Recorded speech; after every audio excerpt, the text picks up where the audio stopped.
Bonsoir à tous et bonsoir à toutes.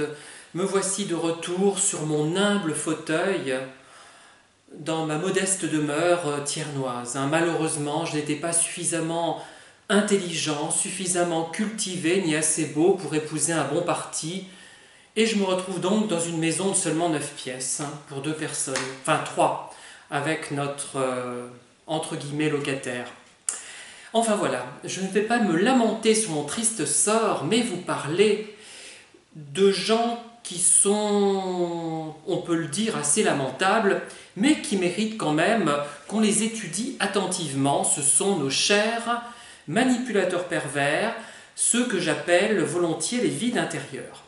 Alors, j'ai une petite situation que je vais vous exposer, qui me semble intéressante, même si vous allez trouver que je coupe peut-être les cheveux en 4, mais en général, quand j'aborde une thématique, même si je raconte parfois quelques bêtises, elle a toujours de l'intérêt, je pense, je ne le fais pas par hasard, et je pense que ça en vaut la peine.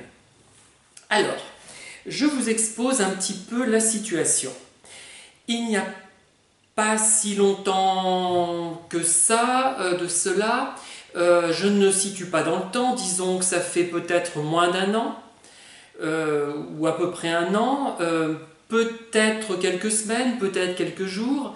Je ne la situe pas dans le temps, cette situation. Ainsi, vous ne pourrez faire aucun rapport avec des événements ayant existé. Et d'ailleurs là, je me base sur quelque chose d'existant. Enfin voilà, je vais vous exposer le cas.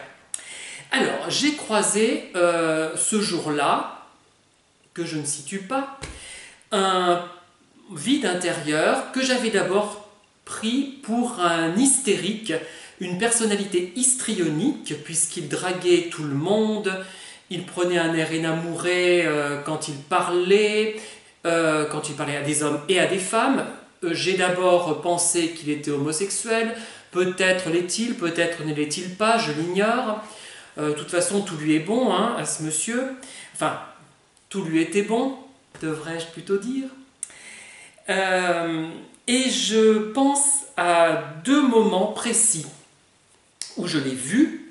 Alors, une première fois, en l'espace de 10 minutes, je suis passé et repassé, je l'ai regardé, il avait un regard que j'ai trouvé, on va dire, souffrant, profond, attristé, vous voyez, une belle composition finalement de souffrance. Et je l'ai revu quelques minutes plus tard, je suis repassé au même endroit, le visage, on va dire, tourmenté. Oui, voilà.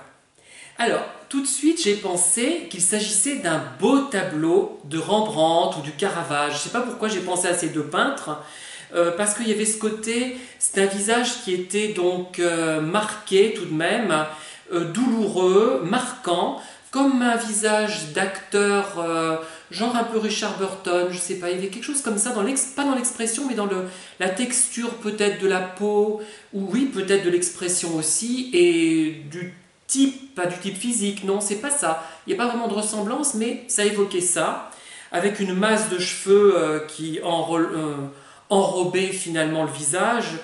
Ça donnait, comme le disait Balzac dans un de ses romans, l'air d'un génie, puisqu'il se décrit lui-même dans je ne sais plus quel de ses romans, peut-être La Rabouilleuse. Il décrit un personnage qui le représente, et ce personnage a les cheveux dressés sur la tête, et c'est un génie. Voilà, et ça le représente lui. Voilà. Voilà, donc j'ai pensé à un beau tableau ancien, au visage tourmenté, mais je ne sais pas pourquoi j'ai pensé au Caravage et à Rembrandt, puisque j'ai regardé les tableaux qu'ils avaient faits, et aucun ne correspond vraiment. Peut-être que je trouverai le peintre auquel j'avais pensé tout d'abord. Alors je dois dire que cette personne était davantage douée sur le plan de l'expression de visage que sur le plan de la parole.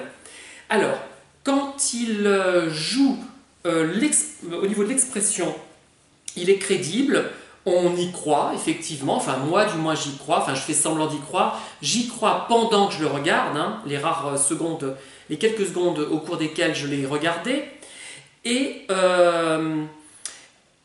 quand il parle, par contre, il est parfois à la limite du faux. On sent que ce n'est pas quelqu'un de sincère. notamment quand il parle de sport qui manifestement ne l'intéresse que moyennement, mais dont il parle pour flatter les goûts de certaines personnes qui s'y intéressent, elles, vivement. Donc, alors voici les hypothèses que j'ai faites par rapport à ces expressions. Première hypothèse, il s'agit d'une souffrance réelle du personnage, vide intérieur, par rapport à son propre vide intérieur dont il a conscience. Il a conscience que quelque chose ne va pas, il est donc malheureux, et cela s'exprime par son visage. Deuxième hypothèse, c'est une erreur de diagnostic que j'ai faite là. Il est simplement histrionique, hystérique, donc il voit passer quelqu'un, moi en l'occurrence, que ce soit moi ou n'importe qui, finalement il s'en fout, hein, je pense, et ça le stimule, et donc il a une expression qui va, le croit-il du moins, plaire à la personne qu'il va croiser. Troisième hypothèse, son attitude est liée à ma présence, donc oui c'est la même hypothèse un peu, c'est de la manipulation, c'est-à-dire que il va non pas chercher seulement à plaire, mais aussi à manipuler, parce que ça peut être un simple hystérique qui veut plaire, mais qui ne manipule pas finalement, enfin, c'est discutable, mais bon, il n'y a pas la même intention malveillante hein, dans l'hystérie, je pense, hein. C'est plus superficiel, c'est... Voilà. Donc, il me voit, il dit, tiens, celui-là est réceptif à moi, et je vais donc prendre l'expression qui va le séduire, qui va le faire retomber dans mes filets. Il n'a pas eu tort d'ailleurs s'il a pensé à ça, parce que ça serait efficace, mais j'expliquerai pourquoi ça ne l'est pas. Quatrième hypothèse, il souffre réellement, mais pas de son vide intérieur, il souffre d'avoir été découvert, d'avoir été décelé. Bon, il faut dire que je suis sûr que je suis un des rares à avoir compris, parce que les gens sont tellement superficiels, s'intéressent tellement peu aux autres, s'intéressent tellement peu à lui, je pense, qu'ils ne voient rien, forcément. Hein. Ils sont vraiment dans leur petit monde et ils ne voient pas plus loin que le bout de leur nez, qui est parfois très long pourtant. Donc ils voient un petit peu loin quand même. Alors, cinquième hypothèse, c'est le hasard qui lui a fait prendre cette expression. Il a cette expression réussie finalement, puisque ça fait penser à un tableau de maître. Ce ne veut pas dire qu'il est beau d'ailleurs, attention, hein, c'est pas pareil. On peut faire un beau tableau avec un visage assez laid, ça vous le savez, hein, je ne vais pas rien vous apprendre. Voilà, c'est le hasard, il a pris cette expression par hasard, ça n'a rien à voir ni avec sa personnalité, ni avec moi, ni avec les circonstances, ni avec rien, c'est une question de hasard, qu'on ne peut pas expliquer en fait. Sixième hypothèse, c'est moi qui idéalise la personne. Et effectivement, j'y ai repensé, j'ai pensé à ce tableau de Rembrandt, du Caravage, ces tableaux du Caravage, ou d'autres peintres de la même mouvance. Ça me viendra les noms peut-être dans une autre vidéo. Et c'est moi qui idéalise cette personne, comme je le fais avec beaucoup de gens, et je mets dans un visage finalement marqué par les ans, mais pas de façon forcément laide, marqué peut-être par l'abus de certaines substances, et par le soleil aussi qui peut intervenir, etc., qui fait froncer les sourcils, bref. Et en réalité, peut-être qu'il n'est pas si bien que ça, effectivement. Hein. J'ai repensé à tout ça et je pense que c'est moi qui ai remis une couche. D'ailleurs, j'avais une photo de cette personne qui correspondait un peu à ça, d'ailleurs. Hein. Voilà. Donc, par rapport à ces deux perceptions, ce regard souffrant, ce visage tourmenté, il y a plusieurs hypothèses qui peuvent être faites, qui sont liées soit à la personne et ce qu'elle fait volontairement, soit à la personne mais ce qu'elle fait involontairement, soit à moi, ce que je pense, ce que je projette, voilà, et ce que je vois réellement aussi, mais il y a toujours une part d'interprétation. Alors, tout ça, je voudrais en venir aussi au fait que ces gens-là, ces vides intérieurs, aiment les gens hypersensibles, les gens qui s'intéressent à eux. Pourquoi ? Parce qu'il est très facile de les faire rêver, de leur faire tourner la tête et de les projeter dans des fantasmes romantiques, mais dans le vrai sens du terme, hein, dans des fantasmes de recherche d'idéal finalement. Et je comprends qu'il s'intéresse à ce genre de personnes, c'est une évidence, on l'a démontré à plusieurs reprises, hein. Cependant, j'en reviens à ce que je racontais dans d'autres vidéos concernant la création.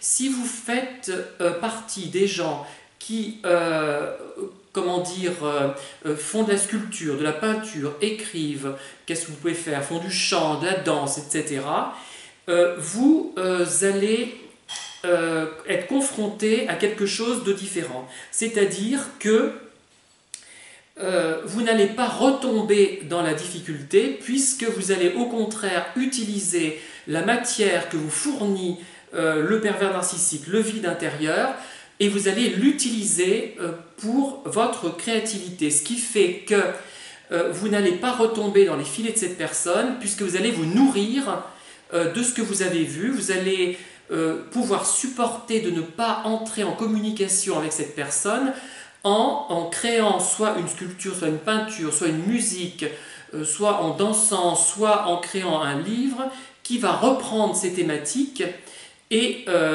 finalement, pas s'en masturber, je n'allais pas dire ça, mais les utiliser de façon à ne pas avoir besoin d'entrer en relation réellement avec la personne. Il y a une autosuffisance, non c'est pas ça. Il y a, la personne qui est dans cette démarche de créativité va s'autosuffire et n'a pas besoin de passer à l'acte. Et ça évite effectivement à ces gens-là de passer à l'acte. Autrement dit, est-ce qu'on ne pourrait pas en tirer une hypothèse, mais c'est peut-être un peu osé et hasardeux, c'est-à-dire que pour lutter efficacement contre la rechute vis-à-vis de ces personnes manipulatrices, faudrait-il s'impliquer dans une activité créatrice qui permettrait d'éviter de retomber dans le panneau, dans le piège. Voilà, c'est une hypothèse qui n'est pas inintéressante, mais que beaucoup ne comprendront pas si vous n'êtes pas dans ce genre d'activité. C'est pas facile à faire passer mes messages, ce qui explique aussi pourquoi mes vidéos intéressent moins des vidéos plus racoleuses, où il y a la recette qui est proposée directement. Alors d'ailleurs, quand je fais une vidéo qui pose une question et qui tente d'y répondre, il y a plus d'auditeurs. Donc c'est un peu quelque chose de racoleur. Mais là, moi j'essaie d'induire une vraie réflexion et je ne cherche pas à couper les cheveux en quatre. Je trouve que c'est extrêmement intéressant d'analyser tout ça. Et je suis persuadé que la solution pour lutter contre les personnes vides intérieurement, c'est de s'impliquer dans une activité liée à la créativité. Je pense que c'est une des clés. Enfin pour moi, hein, peut-être que aussi tout cela n'est pas permis à tout le monde. Hein. Voilà ce que je voulais vous dire. Et il y a des choses que j'ai décrites qui n'ont peut-être pas, dont vous ne verrez peut-être pas l'utilité ni l'intérêt.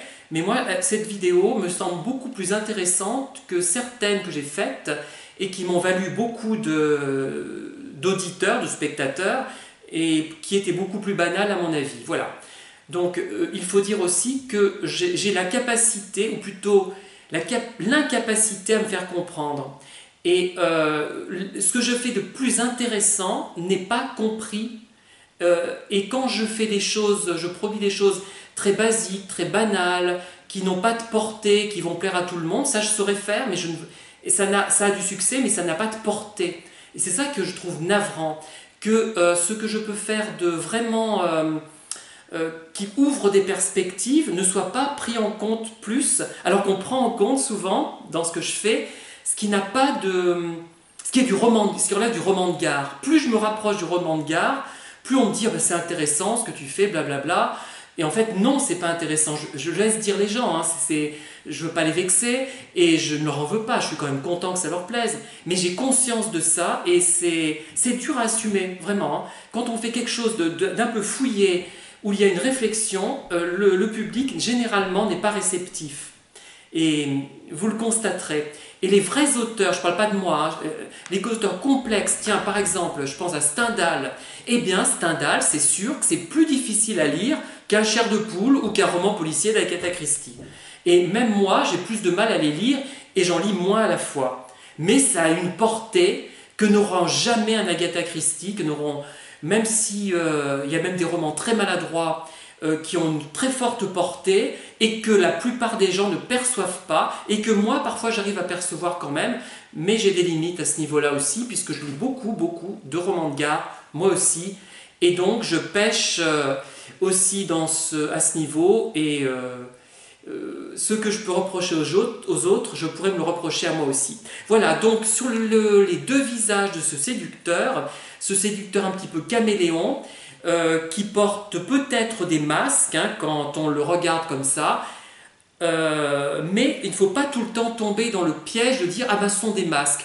Peut-être y a-t-il autre chose, et les hypothèses que j'ai mises en évidence, même si elles ne sont pas transcendantes, peuvent peut-être apporter une réponse. Voilà, je vous remercie de m'avoir écouté et je vous dis à très bientôt pour de nouvelles vidéos, tout aussi complexes ou parfois moins complexes, hein, rassurez-vous. Je vous remercie et je vous dis à bientôt et bonne nuit.